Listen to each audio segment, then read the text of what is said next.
The smell of burned coffee and a stranger's perfume hit me the second I walked into the HR office, and I remember thinking that was an odd thing to notice when your career is about to be dismantled in front of you. My brother had been promoted 3 weeks earlier. Senior Vice President of Operations at 31, the youngest in Hargrove & Klein's history. According to the press release my mother had forwarded to every family group chat.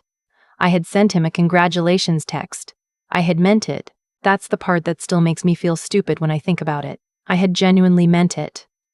My name is the one on the patent that built this company's flagship product line. I spent 4 years as lead analyst developing the proprietary risk model that Hargrove & Klein now licenses to 11 regional banks across the Southeast. I have a master's in financial mathematics from Georgia Tech, 2 industry certifications, and a performance review file thick enough to use as a doorstop. None of that was mentioned when the HR director, a soft-spoken man named Mr. B. Finch, slid a manila folder across the desk and told me the company had reason to believe I had been sharing confidential client data with a competitor. I stared at the folder. Inside was a printed chain of emails. My name in the sender field. My work address. Detailed client portfolio information, sent to an address I had never seen before, at a firm called Arclight Strategies. I know what you're thinking. I thought the same thing. I had never sent those emails. But there was my name, and the timestamps matched 3 days when I had worked late, alone, after most of the floor had emptied out. Mr. Finch told me I was being placed on administrative leave pending an investigation. He used the phrase serious breach of fiduciary responsibility twice. He told me I should not discuss the matter with colleagues and that my badge access had already been deactivated. A younger woman from security, she couldn't have been more than 22, was standing by the door the entire time, waiting to walk me out. I asked for a copy of the evidence. Mr. Finch said that would go through legal. I asked if I could speak with the partner who oversaw my division. Mr. Finch said that wasn't possible at this stage. I asked if anyone had considered that the emails might be fabricated. He gave me a look that managed to be both pitying and rehearsed, the kind of look you practice in a mirror when you know you're delivering bad news to someone who is probably right, but inconvenient. I carried a single cardboard box out of the building. The security woman held the door. My brother texted me 45 minutes later, heard what happened. So sorry, Ren. Call me if you need anything. I sat in my car in the parking garage and read that text 4 times. He had heard within 45 minutes. On a Thursday afternoon, when the partners were supposedly in back-to-back client calls. I drove home. I did not call him. Our parents had built Hargrove & Klein alongside the Hargrove family in the mid-90s. My mother handled investor relations for 15 years before she stepped back. My father had retired from the board 2 years ago, but retained a significant equity position. The company was, in many ways, a third child to them, and my brother had always been the one they envisioned carrying it forward, not because he was more capable. Because he was the son, and some things in some families are just decided before anyone is old enough to have a say. I had fought for every inch of my position there. I had taken the job offers that required relocation when I was 24. I had transferred back when my grandmother needed help. I had turned down a partnership offer at a competing firm because my father had sat me down and talked to me about legacy, about family, about what it would mean for all of us if I stayed. I had believed him. That is the thing about being raised inside a story. You don't always notice when the story is being used to keep you in place. My brother, whose name had been on the divisional budget reports I had been writing for a year because it looked better for his advancement track, had just been handed the title that should have been a conversation that included me. And now I was unemployed, under investigation, and carrying my desk plant in a box that still smelled like printer toner. My parents came over that evening.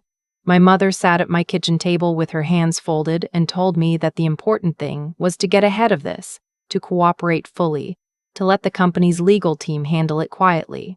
She used the word quietly 3 times. My father said that he had spoken with one of the partners and that things would likely resolve without any formal charges if I didn't make it complicated. He said the word complicated the same way he had always said it when I was growing up, like it was a character flaw, not a description of a situation. Neither of them said they believed me. I waited until they left. I washed the 2 coffee mugs they had used. I stood at the kitchen sink and looked out at the dark backyard and tried to think past the noise in my head. The emails had been sent from my work account. That was the part I kept circling back to. My credentials, my address, from my machine. I hadn't sent them. which meant someone else had used my credentials, which meant someone had either accessed my workstation directly or compromised my login remotely. I thought about the 3 late nights, the near-empty floor. My brother's new office was 2 doors down from mine. He had asked me, casually, about 2 months ago, whether I ever had trouble with the VPN dropping when I worked late. I had said yes, sometimes, and he had offered to have IT look at it. I had said it was fine, not worth the ticket. I had logged into the company system from his machine once, I remembered. Early in the year, when my laptop was in for a screen repair, and he had told me I could use his desk. He had been out of the office that day. I'd used my own credentials naturally. The session would have been logged. And if someone had captured my credentials during that session, a keystroke logger installed on his machine, something lightweight and invisible, they could have replicated the login from any device at any time. I had no way to prove that.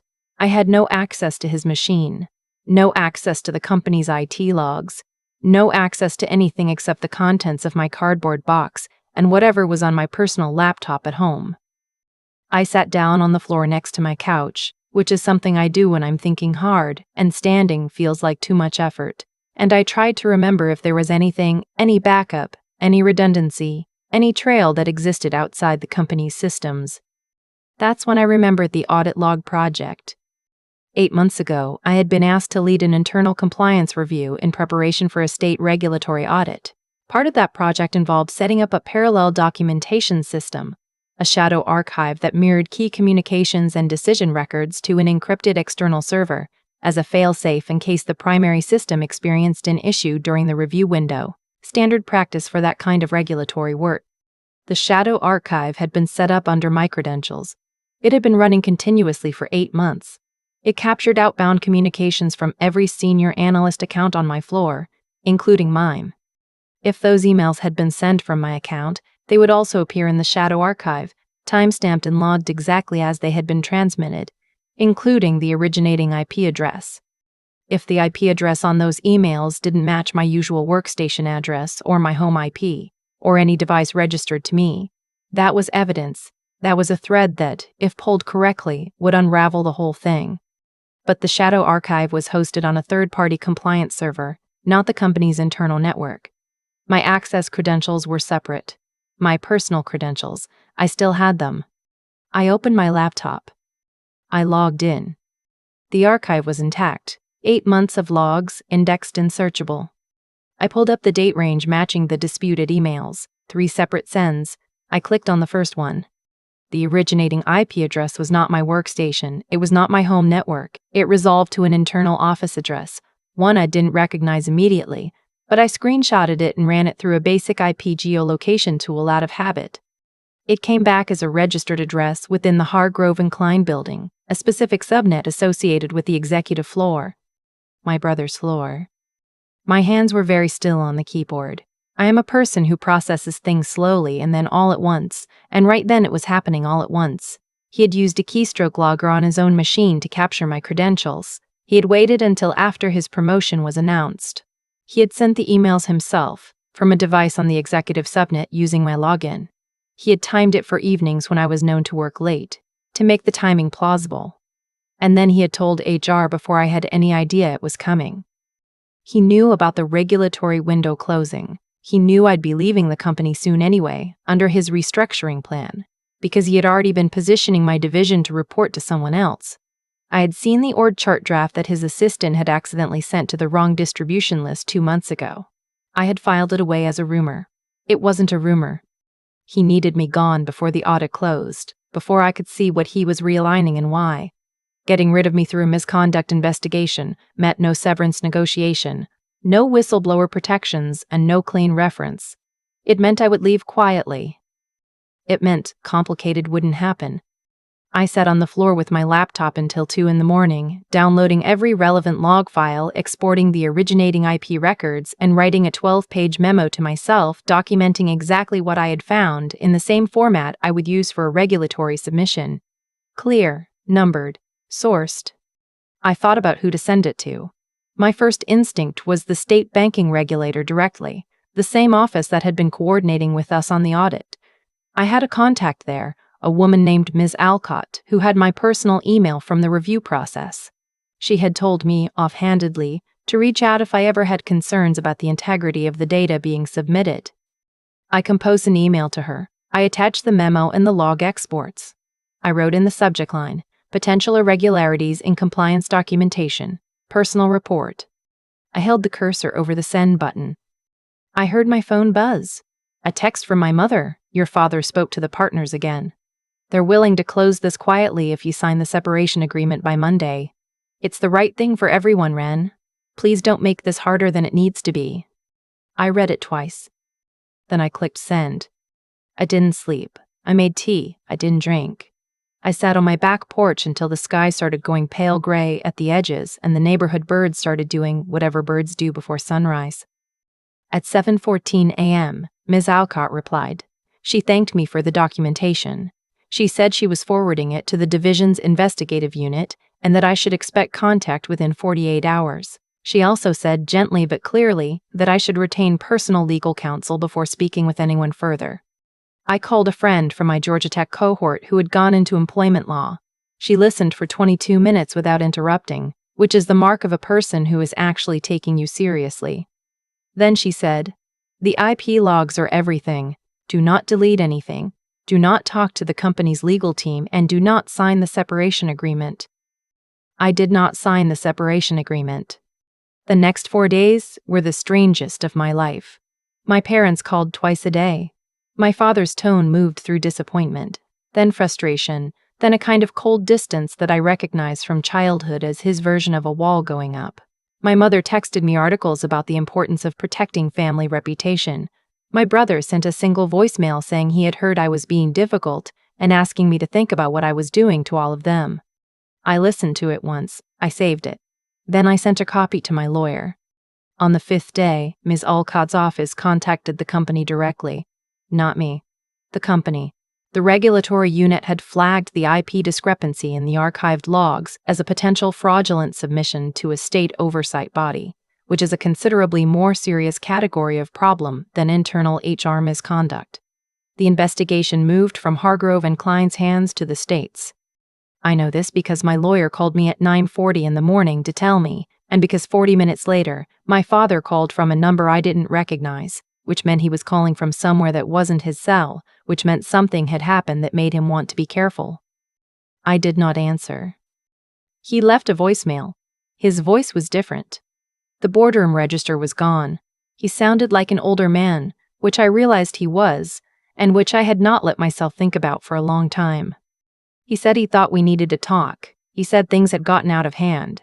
He said he hoped I understood that none of this was about me, that they just hadn't wanted to see my brother's career derailed over something that could have been handled differently. He did not say my brother hadn't done it.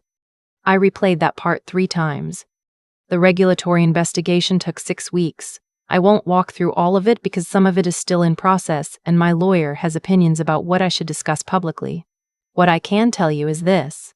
The keystroke locker was found on my brother's former machine during a forensic review of company devices. The emails were confirmed as originating from the executive subnet. My brother retained his own attorney the week the investigation expanded to include him personally. He has not texted me since. My parents have not apologized. My mother called once, briefly, to say that she hoped I knew the family still loved me, which is the kind of sentence that means something specific when it comes with conditions you can feel even through the phone. I told her I appreciated that. I kept it short. I am still learning which conversations are worth having and which ones are just performances of conversations. What I did not expect, genuinely did not expect, which says something about how I had calibrated my own expectations, was the equity question. My grandmother, my father's mother, had passed 4 years before all of this.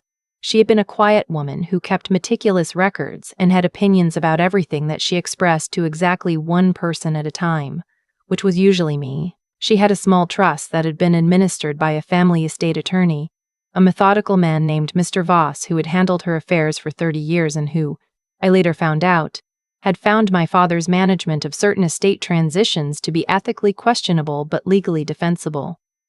Mr. Voss had stayed in contact with me over the years, birthday cards, the occasional note. My mother always said he was eccentric. When the regulatory story became public, a brief item in a regional finance newsletter, nothing dramatic, Mr. Voss called me. He had been following it, he said. He had something he needed to discuss. My grandmother's trust had contained a clause, standard in her attorney's practice for clients of her era, that any beneficiary found to have engaged in substantiated professional misconduct or fraud could be disinherited in favor of remaining beneficiaries in good standing. My father had always been named trustee. He had always held discretion over interpretation. But my grandmother, being the woman she was, had also named a co-trustee, a neutral party, Mr. Voss himself. He told me in his careful and unhurried way that the regulatory findings constituted substantiated misconduct under the clause's definition. He told me my father had contacted him the previous week to discuss managing the situation. He told me he had declined to be managed. He told me that, under the trust's terms and with his co-trustee authority, my brother's share, which had always been larger, because these decisions had been made before I was considered the kind of person who deserved a larger share, was being redirected. It wasn't a dramatic number in the way movies make things dramatic, but it was enough. It was enough to give me a runway, to cover the period while the employment case worked itself out, to let me breathe without doing the math every morning. I thanked Mr. Voss. He said my grandmother had always thought I was the careful one. He said it like it was a compliment, and I took it as one. I left Hargrove inclined, obviously. There was no version of staying that made sense, even with the misconduct findings redirected away from me. You can't unsit in that HR chair. You can't uncarry the box. But I did file a formal whistleblower disclosure with the state, and I did cooperate fully with the regulatory review, and I did end up with a documented record that says, clearly and officially, that I was the person who found the problem and reported it, not the person who caused it. I got a call last month from a firm I had never applied to, a clean sheet risk consultancy started by two people who had left a major bank and wanted to build something different. They had seen my name in the regulatory filing. They had read the methodology I had used in the shadow archive documentation. They said it was the kind of rigorous, redundant thinking they built their practice on. I started there 6 weeks ago. The work is harder and slower and more interesting than anything I did at Hargrove and Klein. The office is smaller. Nobody there knows my parents. Nobody there has any idea that I was once the daughter who was supposed to fall on the grenade. I think about my grandmother sometimes. She kept records. She named a co-trustee. She used the phrase substantiated misconduct in a legal document 30 years before it applied to her grandson, and she did it because she had seen enough of the world to know that careful people need to protect themselves from the ones who count on them to stay quiet. I am in the driver's seat now. I am not looking back. The thing I keep coming back to is the shadow archive, not because it saved me, though it did, but because I almost didn't set it up. 8 months before any of this happened, I had built a redundant documentation system for a routine compliance review. Nobody asked me to go the extra mile. Nobody was grading me on it. I did it because that's how I was trained to think. If the primary system fails, what's the backup? It was just good practice. It was just the way I worked. And that habit, quiet, unglamorous, the kind of thing nobody notices until it matters, turned out to be the only thing standing between me and a fraud charge I didn't earn. I've thought a lot about what my brother was counting on. He was counting on me to be someone who followed instructions, someone who trusted the institution, trusted the process, trusted the family story we had all agreed to tell. He was counting on me to be the version of myself that had always deferred, always absorbed the cost, always found a way to make things work without asking for credit.